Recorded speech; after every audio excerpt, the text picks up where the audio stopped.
Hello everybody, welcome back. Today we're taking a look at the Tornado IDV, both in air RB and ground RB. Of course, I'm starting off with air RB, that's what we're showing right now, but later on in the video I'll have it timestamped.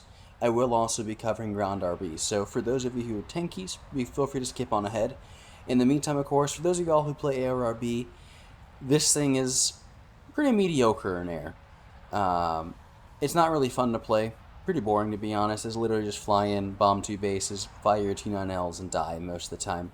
It's not a fighter. This is not the fighter version of the Tornado. Will come on later, most likely next patch in March, hopefully.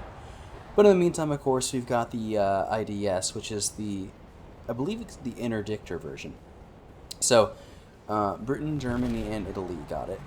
German and Italian versions are better than the British ones, so just keep that in mind. Sorry, you Brit boos. But this thing right here, it does at least get aim-9Ls, so for those of y'all who just want to play your plane as a fighter, you do at least get two really good missiles. These are some of the best IR missiles in the game. I would say they are the best IR missiles in the game. You see that the MiG-29 was like 6 kilometers away when I fired it. You know, he's turning, he's above me. You know, he's also flaring, and the missile still hits. Like, it is actually insane. The A9L has really long guidance time, especially for at altitude. It'll go forever. But good flare resistance, great pull, great range, really great missile. You can see I'm about to engage this MiG-23ML as well. And it's actually going to ignore his flares, kind of side aspect right here. The AIM-9L, I don't know what it is, but some games it'll ignore every flare. Some games, a single drop of flares, straight rear aspect from an F-14 will flare it. I'm really not sure what's going on or if guys are just messing with me. But in the meantime, we just got to deal with it. So, that's just your average game right there. Bomb two bases, get a kill or two, rinse and repeat. Once again, another game, really fast of course. I'm just going to bomb two bases and try and go fighter mode. Now, this thing is a brick. Like, it's more of a brick than the Phantom is. And to be honest, the Phantom has a better bomb load. This does have some advantages, like the targeting pod, like the guided munitions, but you can think of it as just like a slightly upgraded Phantom that doesn't pull as hard. That's the best way I can put it. So I bomb my two bases, now I'm behind the enemy team, and I'm going to go ahead and try and aim-9L some people. So the MiG-29 does luckily die right there, so I can just go ahead and get on the furball. But if you keep an eye on the team, remember how we were talking about my F-14 video with the teams just really not being that great? I have already 3 people that just died there in about 10 seconds. Now I am going to go ahead and beam this MLA out of existence. I'm not sure if he doesn't have flares or if he just didn't notice the missile coming in, but yeah, he just dies. And then it's on to trying to deal with the enemy F-14s and MLAs and everything else that's slaughtering my team right now. But I'm going to be, just a spoiler alert, I'm not going to win this. The guns in this thing are alright. They usually do some decent damage. I'm not really 100% sure what happened right there, but I'm only going to get an assist on him. And then I have an SE-22 and an MLA on my 6. Now, one thing you have to watch out for, I think I'm about to snap my wing here in a second. This plane, its wings are, yeah, there we go. Its wings are not very strong.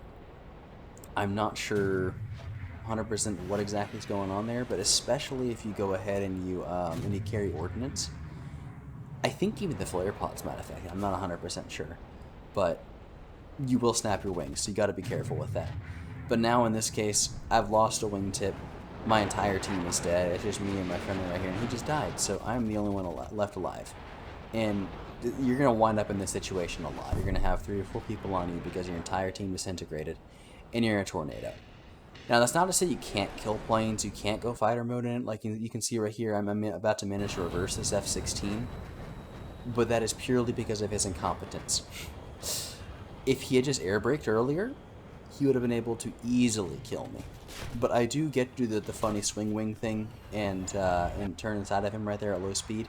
And this does have pretty decent energy retention at high speed.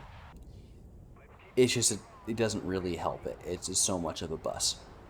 Now we're on to ground RB. Now this right here is where the plane actually shines. I do think it was a great addition. It really helped with German and Italian CAS. Italy in particular had no CAS. Like, it had an F-104 with dumb bombs and like in a G91 with CCIB, and that was it. Now they actually have some form of smart munitions, and to be honest, the paveways are pretty decent weapons, especially since they get this nice thermal pod. It actually lets it work at night. That's one of the big advantages of having laser guided munitions instead of, Mavericks or Walleyes. For those of y'all who don't know, except for the D Mavericks that the Harrier and the A10 get, every other Magic or every other Walleye is dead at night. It will not work. So, especially at high tier, where like 40% of your games, it feels like sometimes, are at night, all those smart munitions are useless, except for laser guided weapons like this or the thermal Mavericks. And the Tornado works as a pretty good way to deliver these weapons as well. It's decently quick, it has a good climb rate. You saw me climb right at the beginning of the match. You definitely want to do that. If you do not, you will get beamed out of the sky by a SAM. To be honest with you, you're probably going to get beamed out of the sky by a SAM regardless. A lot of the time they just sit there with their IRST on and they stare at your spawn. And they wait until you spawn and they just keep tracking you until they're close enough to lock on IRST. And you're not going to have any warning, and your flares and your chaff do not work on IRST. So just be prepared. You are most likely going to die at least 1 out of every 3 times you spawn, just because, without even getting a kill a lot of the time. Because your bombs take a while to get there. Now, in matches like this, where they actually leave you alone, Tornado's pretty good. It does take a while to get around on target, but you can see right there, the thermal pod has decent resolution. I would guess this is probably Gen 2. I'm not 100% sure, but it's good enough that I can usually tell like what I'm shooting at. And then, of course, you can also see whenever your bomb hits, which, in this case, you see a little puff right there, bomb hit, boom, good to go. Now, if you only are using the Tornado, you might want to take off the timer. I use other stuff as well, and I prefer to not bomb myself. But just be aware that sometimes you're going to have tanks that survive it just because they drive away in time with how quick MBTs are. But not a huge concern.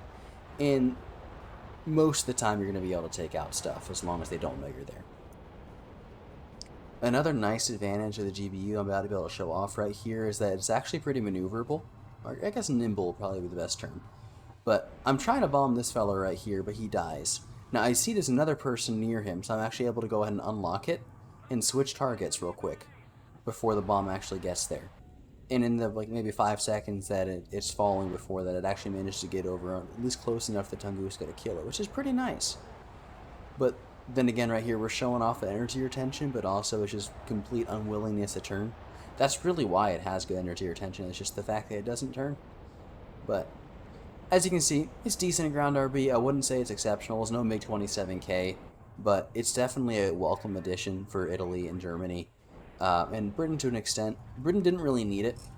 And theirs is worse anyway, so it's not a huge addition. Britain got the Harrier, which is, I would say, a better CAS option. But this is still pretty decent. And it's definitely going to be nice for those of y'all who are playing Italy or Germany and need something to bolster your lineup. Especially since the F4F, which only gets 2 Mavericks, doesn't work at night.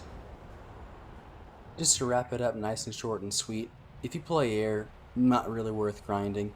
If you play ground, it's actually a pretty good addition. And it has thrust reversers. I find that pretty cool.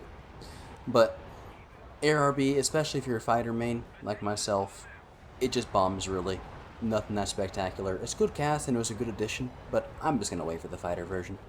Let me know what you think in the comments down below, and I'll see you next time. Peace.